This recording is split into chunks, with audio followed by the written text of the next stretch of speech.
चलो दोस्तों, क्रिप्टो की दुनिया के सबसे बड़े धमाकों में से एक के बारे में बात करते हैं। क्या आपने यूएस गवर्नमेंट के बिटकॉइन रिजर्व के बारे में सुना है? हाँ, ये बात सच है और इससे क्रिप्टो की दुनिया हिल गई है। तो 6 मार्च को प्रेसिडेंट ट्रंप के दूसरे कार्यकाल में उन्होंने एक एग्जीक्यूटिव ऑर्डर साइन किया जो बेसिकली क्रिप्टो कम्युनिटी के लिए एक प्यार भरा खत था। उनका गोल यूएस को दुनिया का क्रिप्टो कैपिटल बनाना और इस प्लान का एक हिस्सा था एक स्ट्रेटेजिक बिटकॉइन रिजर्व और डिजिटल एसेट स्टॉकपाइल बनाना। अब सुनिए, यूएस गवर्नमेंट के पास शुरुआत में लगभग 400,000 बिटकॉइन थे। इतने सालों में उन्होंने इसका लगभग आधा बेच दिया, जिससे टैक्स पेयर्स को $17 बिलियन का नुकसान हुआ। और इसके बावजूद उनके पास अभी भी लगभग 200,000 बीटीसी हैं, जो बहुत ज्यादा है। लेकिन सबसे खास बात यह है कि एग्जीक्यूटिव ऑर्डर के हिसाब से ये बिटकॉइन रिजर्व कभी भी बेचा नहीं जा सकता। बिल्कुल सही सुना, ये एक क्रिप्टो गुल्लक की तरह है जो कभी नहीं खुलेगी।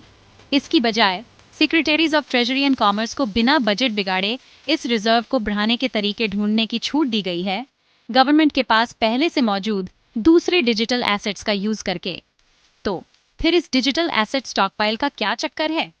देखिए, ये बिटकॉइन रिजर्व से अलग है और इसमें दूसरे क्रिप्टो करेंसीज हैं, लेकिन इसे और खरीदारी करके नहीं बढ़ाया जा सकता। इसे एक बंद तिजोरी समझो, जो अंदर है वो अंदर ही रहेगा।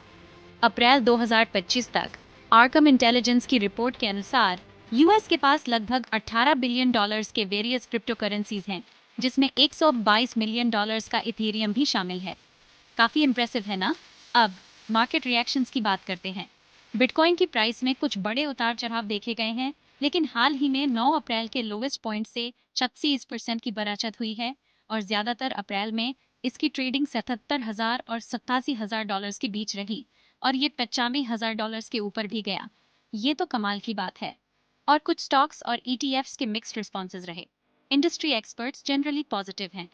वो डाइवर्सिफिकेशन की इम्पोर्टेंस और स्टोर ऑफ वैल्यू के रूप में बिटकॉइन के रोल पर जोर देते हैं। दूसरे देश भी इस मूव पर नजर रख रहे हैं और सिमिलर रिजर्व्स के बारे में सोच रहे हैं। तो फ्यूचर में क्या होगा? बिटकॉइन एक्ट ऑफ 2025 है, जो अगले 5 सालों में 1 मिलियन बीटीसी खरीदने का प्रपोजल रखता है। हालांकि ये अभी तक पास नहीं हुआ है। साथ ही 20 से ज्यादा स्टेट्स अपने खुद के क्रिप्टो रिजर्व लेजिस्लेशन पर विचार कर रहे हैं। संक्षेप में, ट्रंप का एग्जीक्यूटिव ऑर्डर क्रिप्टो स्पेस में यूएस के लिए एक बहुत बड़ा कदम है। अपने बिटकॉइन रिजर्व को होल्ड करके और पोटेंशियली बढ़ाकर यूएस सिर्फ क्रिप्टो मार्केट में पार्टिसिपेट नहीं कर रहा है, ये उसमें डोमिनेट करना चाहता है। तो यूएस गवर्नमेंट के इस मूव पर यही खत्म है।